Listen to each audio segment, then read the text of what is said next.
Hi there guys, I'm Mugsy here, and today we are playing Outriders. Now Outriders, if you don't know, is a new loot shooter game for all consoles. It's a cross-platform game, and basically you are an Outrider coming from Earth, travelling to the world of Enoch.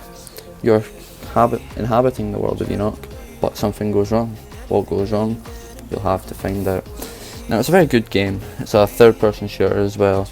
You get 3 guns, you get your armour, it's all very simple. You get your abilities as well. What you don't know is Outriders is a very addictive game. Outriders is a very special game. It has multiplayer features such as playing with up to 2 friends, making a squad of 3. You can do your story together, you can do expeditions together. It's very, very cooperative. But you can do it by yourself as well. I do recommend doing it by yourself when you're doing the story. It's very immersive, and you get the best experience when doing it by yourself. Now, doing expeditions on the other hand is a very cooperative thing. You need to have some teamwork, you need to communicate very well, and having good friends is going to be helpful to you. Now, if you're a new player looking to play Outriders or looking to see how the game is before you buy it, I definitely recommend this video. I'm going to be going through a lot of the different aspects of the game, the gameplay. You can see in the background just now. It's a very simple game really, but I'll just cover it for you to make sure you know everything you're doing and you're investing your money into a good game. Now, just to start off, I'd like to talk about the loot system. The loot is very similar to other games. I'm just going to run through it really quickly. You get the whites, which are your common. You get your greens, which are your uncommon. You get your blues, which are like the rare. You get your purples, which are epic, and you get your sort of golden, which is legendary. Now that's how it all works. As you can see, there's a rare sniper here. You can either dismantle it, you can equip it by holding X, or just put it in your inventory by pressing X, which is it is a diverse there. You can just equip it straight from the ground. Same with the pistol. As you can see, I'm just going to equip it right here. Boom. Done. Dusted. Got it in my hands all ready to go. It's actually useful if you pick up a new gun that's better. You can just equip it straight away. Another aspect to the game is the world tier system. The world tier system is somewhat complicated when you first get to know it, but when you actually understand it, it's very easy. Basically, you rank up in world tier from certain XP obviously. As you can see at the top, there's a world tier bar, and it says world tier 3, and it's full. That is because you get certain XP and you've got world tiers from world tier 1 to world tier 15. When you get to world tier 15, that's the max world tier you can get. But in between, you will see that the world tiers give you different loot, different enemy levels. So the higher your world tier, the higher your enemy level, but the greater chance of getting good loot is, and the higher quality of the loot. Now, when you're doing the campaign, I recommend staying on like world tier 3, world tier 4, just to not overcomplicate the game, because you'll have enemies that are maybe 5-6 levels higher than you, and you'll just be finding it difficult. Your loot will be the same as their quality, but I don't recommend it at all.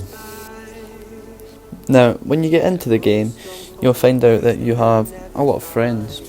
Now, you'll form a crew of different people, and as you can see here in this cutscene, that is my character on the right. You get Zahidi, you get Jakob, and you get Chana. Now, they all do different things for you, as you can see in the social area. You can sell them stuff, you can buy stuff off them, you can customise your truck, you can customise a lot of things in the game by unlocking it. You unlock it through accolades from doing missions and things. As you can see here, we've got all these things. You've got a stash, like a vault in Destiny basically. Jakob, who will take you places, and you can customise a truck with him, as I'll show you just now. Like it says, time to go, prepare the truck, make it look hell on wheels. And this is the map, so you unlock more destinations the further you go in the story. But as you can see, it's quite a diverse map really. It gets a lot bigger. Different locations, and you get a lot of quests. Now this here is a flag point, right? So just right now I'm going to go over and plant this flag. And what it will do for me is, when I plant it, I will now be able to travel here, or travel from here, and there's also a stash to regain ammo, which is very useful. The one thing I enjoyed about Outriders more than a lot of people might have is the diversity in enemies. There'd always be different types of enemies. You'd get obviously insurgents and things like that. You get these weird creatures that chase you, but that's not even what I was more focused on. I was focused on the different type of enemy itself. So you'd get a little crawler, then you'd get a bigger crawler, and another weirder crawler, and then it's just different types of enemies.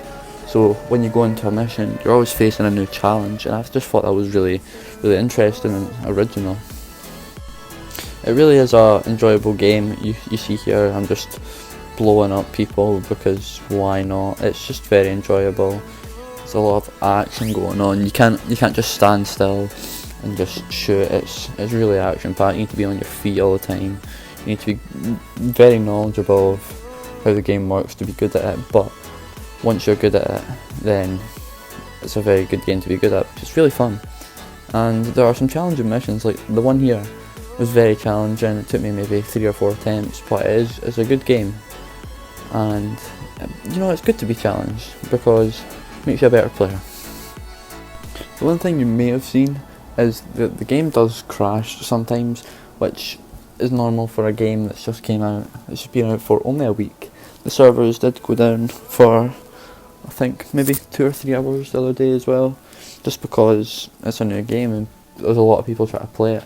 I think when it calms down a bit, the hype for it and everything, that it'll be a very enjoyable game and it'll be stable as well. I don't really have very much else to cover with you guys. I'm just gonna watch the gameplay, watch how the game works really, and watch the abilities and things like that.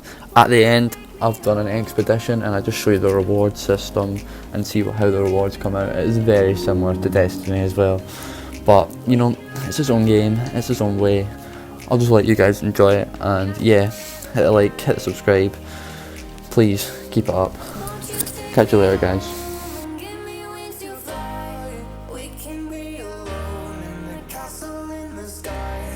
We can run